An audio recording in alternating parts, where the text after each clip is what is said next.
So, let's talk the new Percy Jackson book.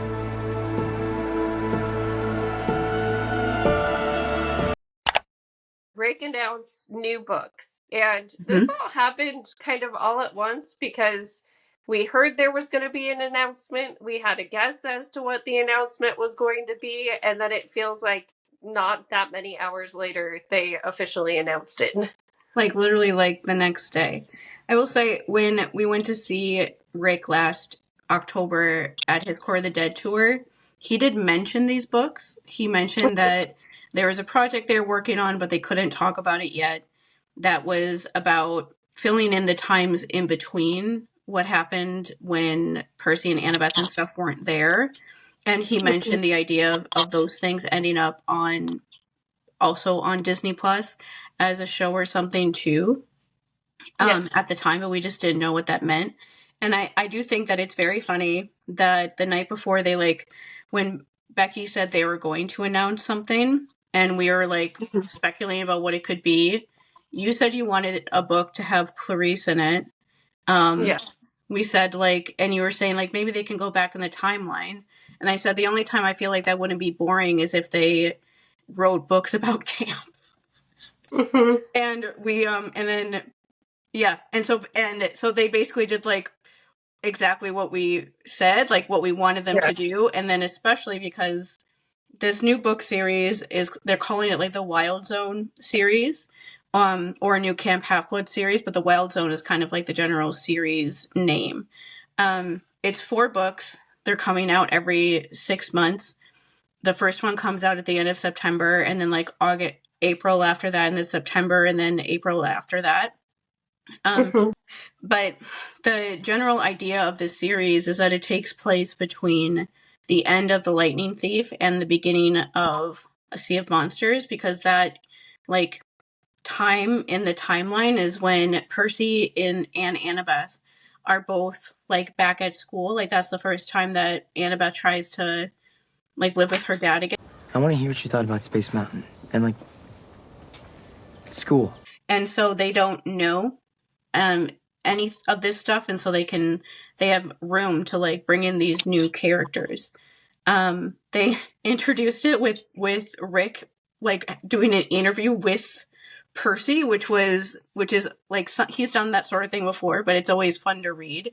Him writing out basically how he thinks Percy would react to certain things or asking certain questions or whatever. But the thing that I really liked about the series overall that I was hoping that they would do is that this feels like the eventuality goal that he probably had in mind when he started his imprint.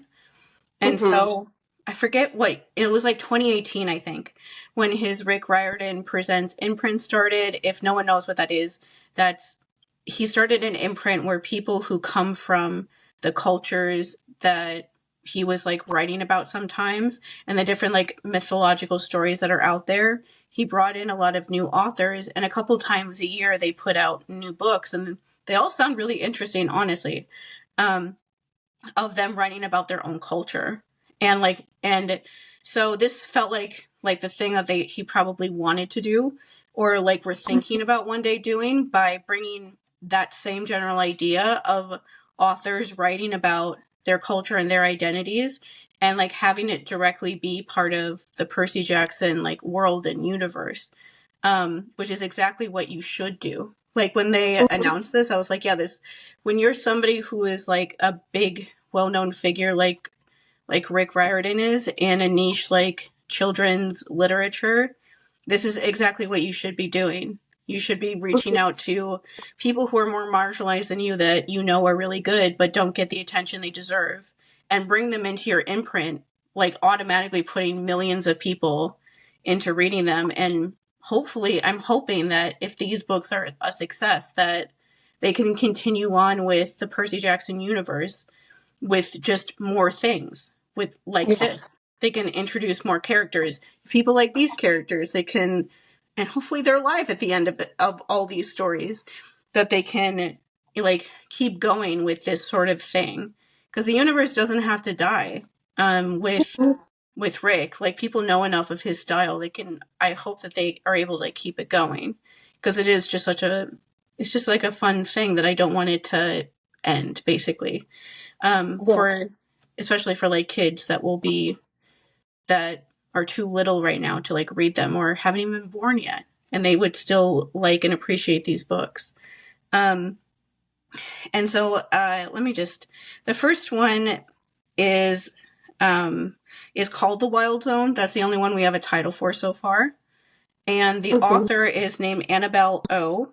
And the little bit of like the plot we got for that book is that her character's name is Katie Kim, an American Korean daughter of Aries, who has a very dangerous secret and who discovers a forbidden area in the forest at camp called the Wild Zone. And in the little interview, like, Percy had no idea what that was. And I thought it was funny that you said you wanted something with Clarice, because the longer description of this book was that Clarice is the one that sends all of them out there. And they don't know why she's sending them out there, of course. But that this book series is one that can have more scenes with Rick specifically mentioned Clarice, the Stoll brothers, Beckendorf, and Selena, and have like more scenes with them, because they're the kids that are at camp when Percy and Annabeth are not there. The characters. Yeah, and so that's the cover of the book has all four of the main characters that are going to have like each book having like their own main story. But I am assuming that these characters are going to be in each one of these books. And so it's interesting to like think about getting to like seeing little things about them, but then getting to know them much more when you get to their actual book. That's fun. That very vaguely reminds me of Skins, which is one of my favorite TV shows ever. But that TV show was so good because they would do every episode was just a person's name, and that episode would go really in depth with that character. And so every character would have seen an episode where they weren't in it if they weren't like somebody in somebody's life. And so you got to know each one of them. And you just knew when you watched the show that at some point you get to know everyone's entire life and their backstory and all these things about them. You just were kind of like patient and like waited for their episode to come and see like who these people really are. And so that's what it seems like this is. And so Annabelle Oh too is she has other middle grade books. That is like Annabelle Oh is like her pen name. She also writes books under her actual name, Jo Whittemore. And those books were fun because they looked like a lot of them were like comic books. Like she wrote a bunch of like Supergirl books, comic books and other like graphic novels and stuff like that. And I'm like, that's really fun.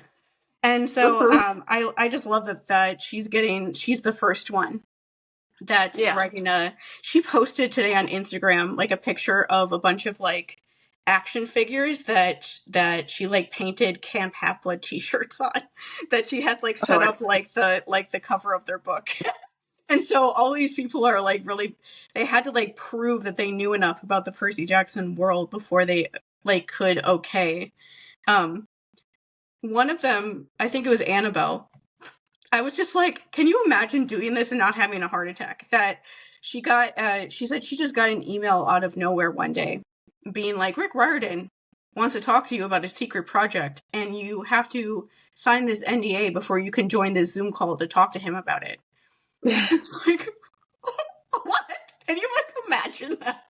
Oh my gosh. Imagine out of nowhere getting an email being like, Rick Riordan wants to talk to you about a project that is so secretive that you have to sign an NDA before you can actually try to talk to him. It's like, oh my God, do you think I'm going to say no? Like, of course I'm not going to say no to that. But that's just like a wild thing that he did. So the second book is the one that me personally I'm the most excited about. And ironically, this author, Kyle Lukoff, is one that I knew of because of Rick. Okay. I forget when, like I tried to find it, but I like gave up. I didn't really try there very hard, honestly. But on his Blue Sky account, last year he used to post like everyone's at least once a month something. During the year on Blue Sky that he wasn't really cross posting in other places. And I remember at some point, like last year or even maybe in like 2024 or something, he posted about Kyle's book and one of Kyle's books and how much he loved it. And was like recommending people to go read it like right now. And I knew his name because like he said that. And I remember like I looked up his book and I was like, oh, that's really interesting. I should like read that eventually. And then I was like, oh, hi, here you are. I know you already because Rick recommended you when probably this project was like just starting, but obviously nobody knew about it. Yeah. But Kyle is trans, and the thing that I think is fascinating in like a great way is that he is a trans man. People forget that trans men exist.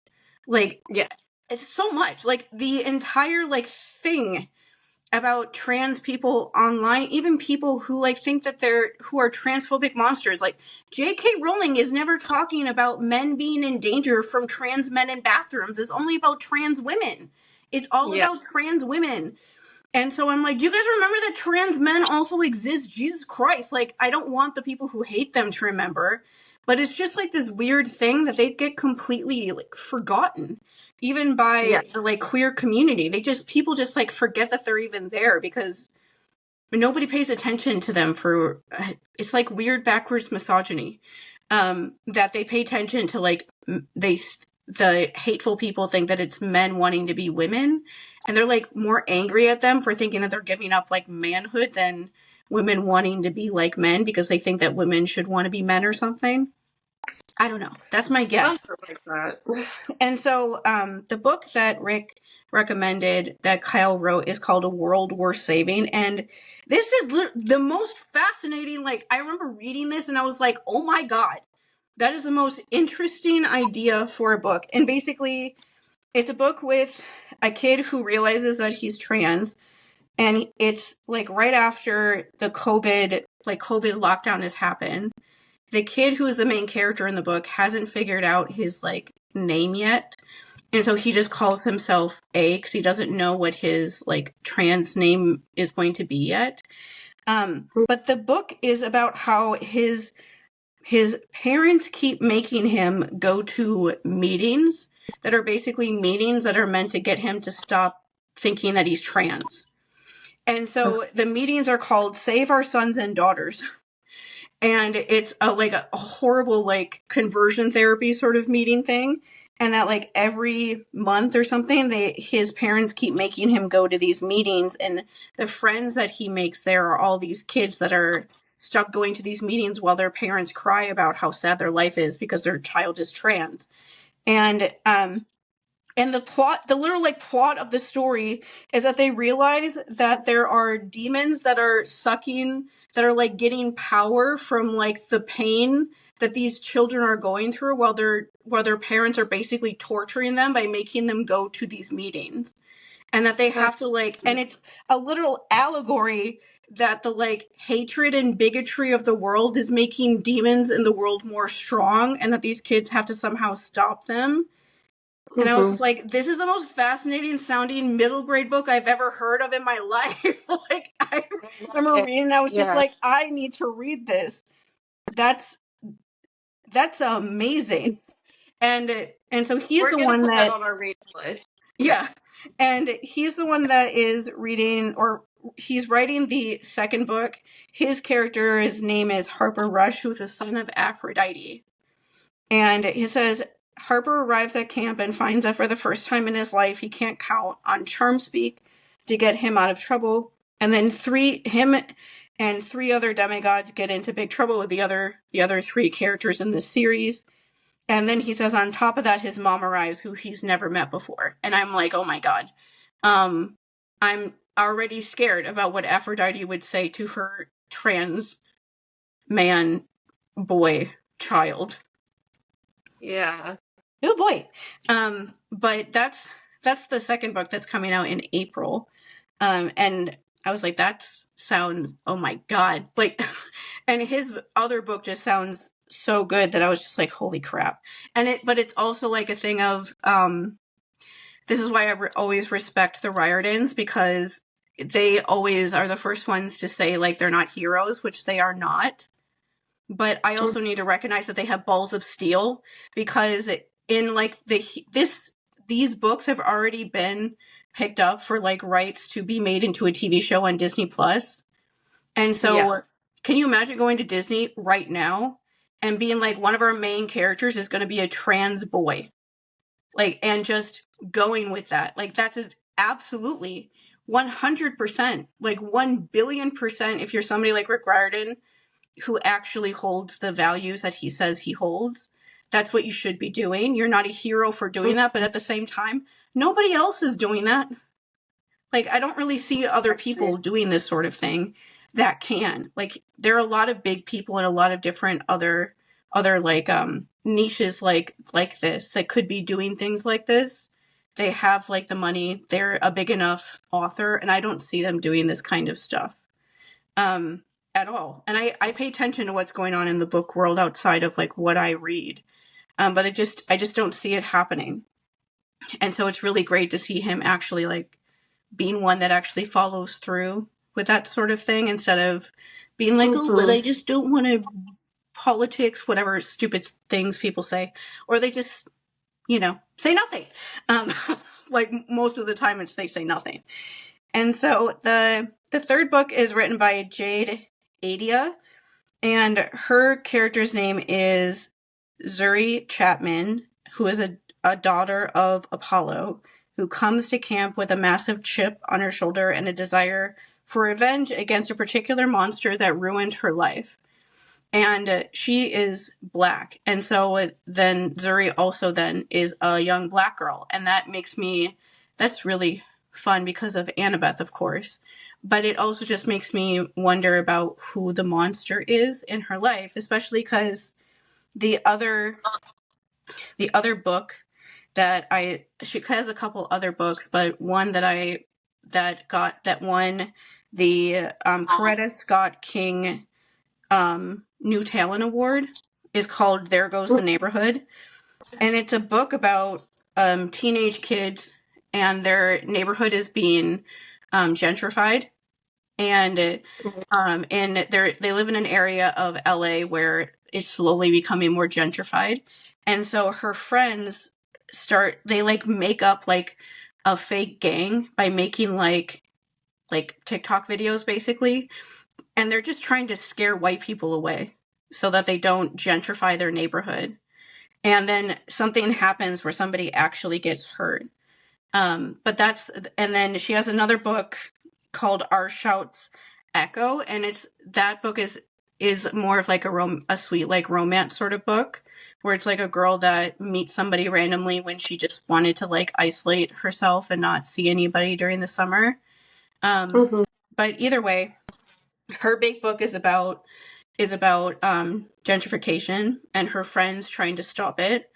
Kyle's book is about like literal demons attacking trans kids because people are so hateful towards them and put them through such actual literal torture that they like get power from the horrible things that they're putting them through.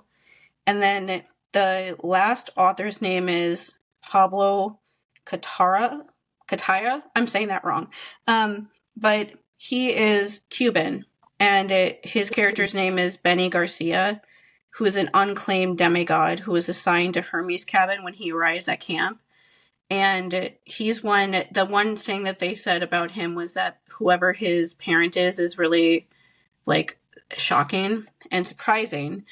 And he has a couple really interesting looking books too. The Epic Fail of Arturo Zamora, and Marcus Vega Doesn't Speak Spanish, which the second one is just about a kid who goes to Puerto Rico who can't speak like Spanish, but can like read it and write it and stuff. But all of his books are about like community. And that's, when I was looking up the authors for this series, that's the basic idea that I got, was that most of their books are about people attacking their marginalized communities. And the main characters in the books trying to like fight back against them in some way. And I'm like, yeah, I love that idea, because that's just like what is actually going on, of course. But it's also just an intriguing thing to imagine people like that writing Percy Jackson books when their kids are also being attacked and their community is being attacked by multiple people, and like how these characters will respond to that. And just like the imagining like the themes of their other books being put in like this magical world. It's just, I'm honestly curious like what the monster is that Zuri's mad at, and other things like that, because it's just really intriguing to think of what people who have this sort of background would write in this world. And it just feels like the next way for this series to like, I don't know, like move up another level almost, and see like what these people can do. College, so he needs a break. Yeah, in like the little interview they did, he said that the senior yearbook will be the last book with Percy ever in it, and then he said he's gonna go on and like live his life after that, which does make me sad, because of course I'm gonna miss Percy, but it also is very nice to think that he could be out there like literally the thing that immediately popped into my head was like, oh, Percy can finally have EMDR therapy. now that other people are like doing all the quests and stuff, he can finally get all of the trauma therapy that he desperately needs, that he's never had a literal time to be able to actually do at any point in his life before this moment. But yeah, that's such a fascinating thing to think about, these sort of books being in this world. And I just love that idea. And it's especially interesting to think about the TV show, because they have it like where Disney could make these books into a show. But it's also the idea that like we don't really know what's going on with like the 4th season. Everyone is trying to figure it out. I will say that some of the writers that I have on social media have like just referenced things where I'm like wondering if they're like they got like the go ahead to start like planning for the season, even if they don't have like the official go ahead yet, or if they do, they just haven't said anything. It's like Shea Worthy said something the other day about how he hasn't been paying attention to the news as much because he's just been working a lot. And today, Sarah Watson posted a picture of like an empty set, saying something about how like the excitement of showing up to an empty set at the very beginning of like production, basically. She said a different word, but that's basically what she was saying. And people were talking about how they noticed that Leah had a shirt on when she was getting like her makeup and stuff done for like the upfronts, that had like Quest on it, which is like the thing that they all like chant before they do a scene to get like ready for it. And that I don't know where they got this picture, but they had a picture of Daniel wearing the same shirt.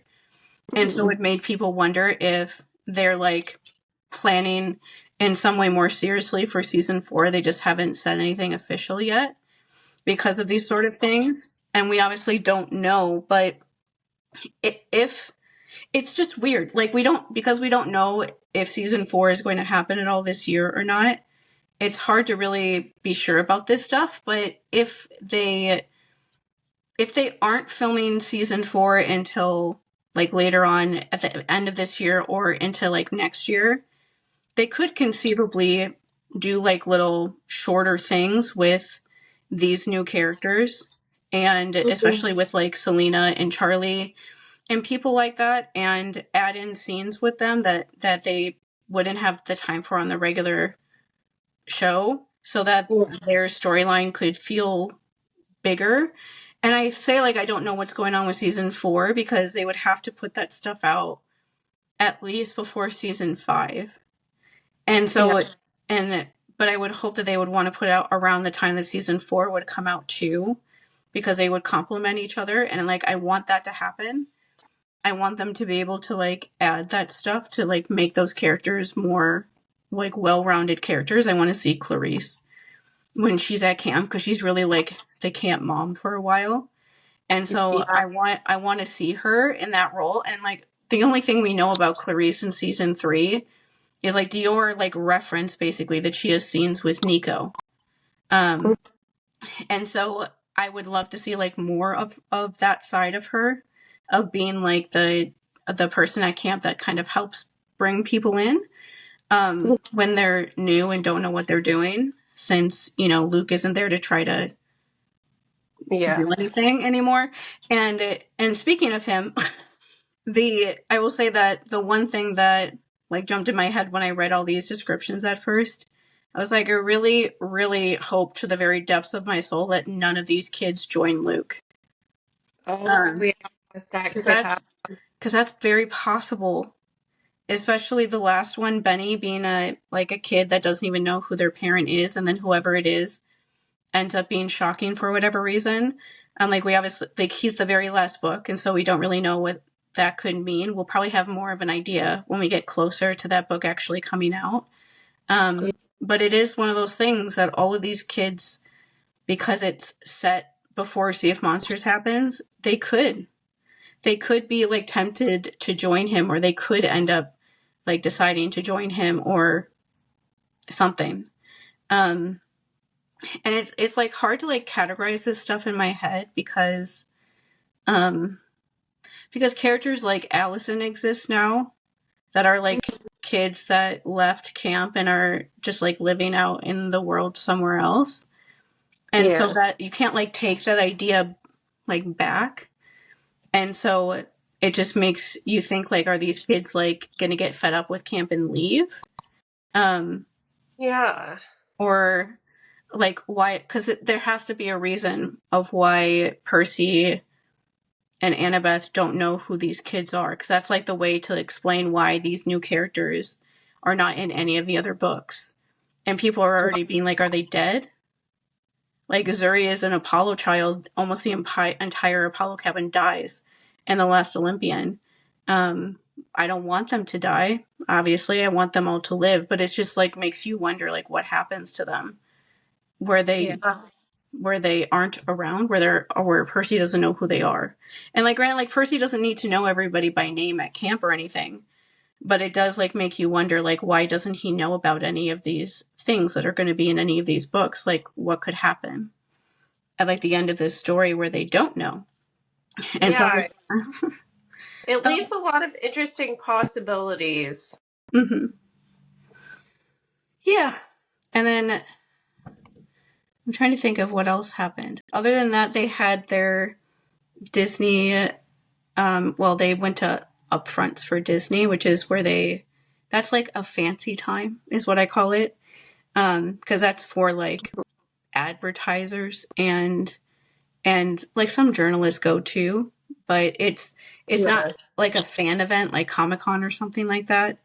So the kids, whenever they go to that, they always wear like really fancy suits and stuff. It's not like something where they usually like announce new things. Like that will be at the end of July with Comic-Con and all that good stuff. They might, who knows? They might announce something randomly before that, but they like to announce stuff before somebody from the show is supposed to do an interview somewhere. Like they announced these books the day before they did the upfronts and stuff. The one thing though I did want to say is that I understand why people are like confused and like unsure about what's going on with like the future of the show despite this being announced, because nobody knows what studios are doing right now. And like it sucks, but studios don't make sense in general, but they especially don't make sense right now because all of them want to replace us with Marvel people got laid off, right?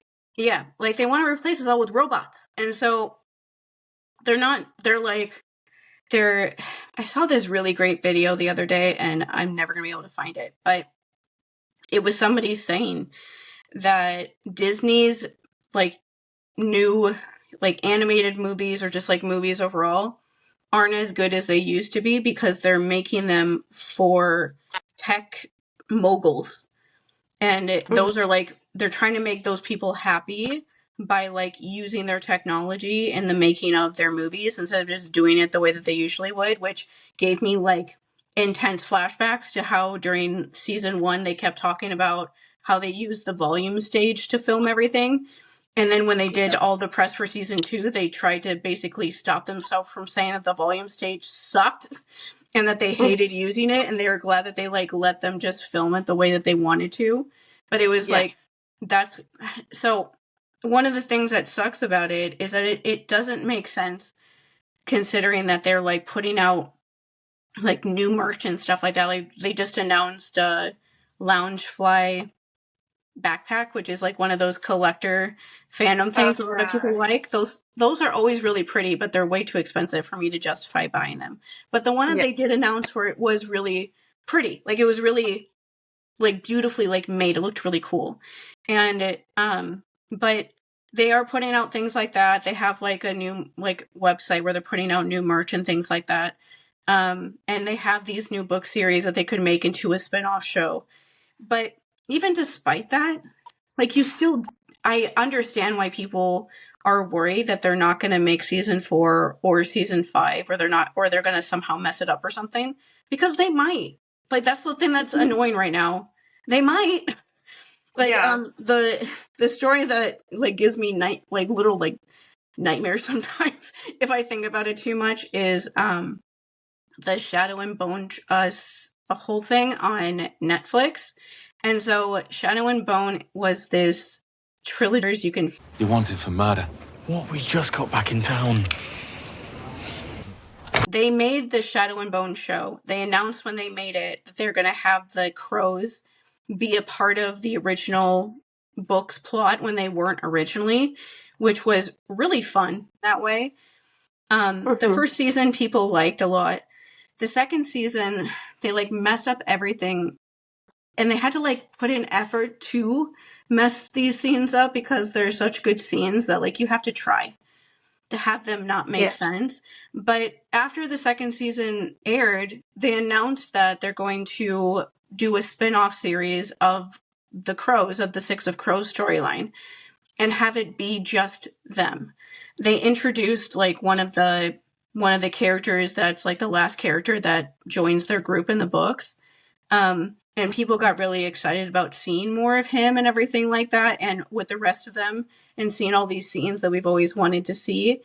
And then they canceled Shadow and Bone, the show, and then they canceled the spinoff and never made it. And there's an entire like I still see people like every once in a while posting on threads or on TikTok videos that people who love Shadow and Bone, like that fandom, still like will have campaigns where they just like harass Netflix social media and try to get them to bring the show back, because the cast that they picked were great for their roles, and the cast was like excited to do the show, and it was just like, you have an entire fan base of people wanting you to make this. They've been begging people to make, especially the Crows, books into things because they're incredibly cinematic. Like the first Six of Crows, the book that is actually called Six of Crows, they're having to break into like a high security prison, basically. There's obviously like magical things going on, but they're having to break into it. I forget why, but there's this very specific reason as to why. And it's basically the whole story of them planning this out and then doing it, and then realizing as they're doing it that the person that told them to do this thing lied to them about why he actually wanted them to do it, and then trying to figure out what they should actually do in the middle of doing it, where if they get caught where they are, they're just going to be killed. And so it's a very compelling, interesting story. You don't have to do much to like the plot to make it make sense on a TV show.